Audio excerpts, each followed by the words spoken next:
I mean, it's very limited what we know. They're not going to disclose. I'm just giving you the big picture of what's really happening. Well, the report is uncertain because it's described as arthroscopic debridement. Basically, that's another word for cleaning up the joint. We do arthroscopic debridement when it's particles of cartilage that are loose around the knee, and then they need to be scraped out. Part of it is a confidentiality agreement, but also they don't want to know how long.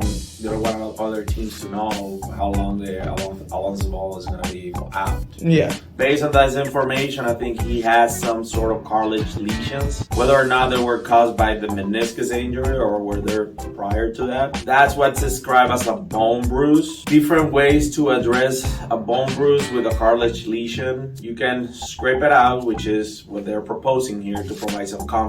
Think about a rugged surface. That's the arthritic part.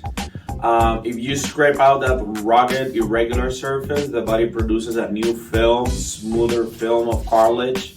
It's not your native cartilage, but at least it's something smooth to prevent that friction. If it's a more localized cartilage lesion that you can see it's almost like a dime, then you can scrape the outer rim of that cartilage and do something what we call a microfracture, which is punching holes through that surface that stimulate the stem cells that you have on your bone marrow to bring out new cartilage cells. It's called a bone marrow stimulation procedure.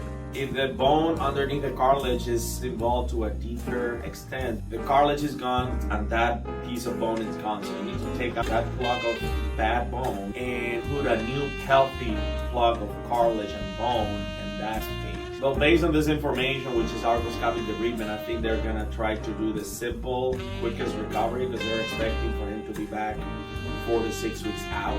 I think what they're proposing is just scraping out the cartilage to stimulate more cartilage to grow back.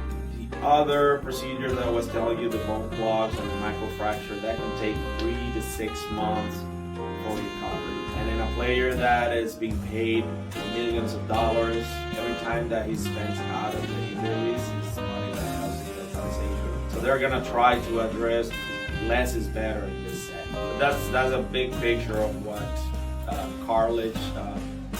cartilage restoration procedures are about. Another thing that I think they can do is that area that has no cartilage, there's a synthetic cartilage product called biocartilage, in which it comes in a small flask.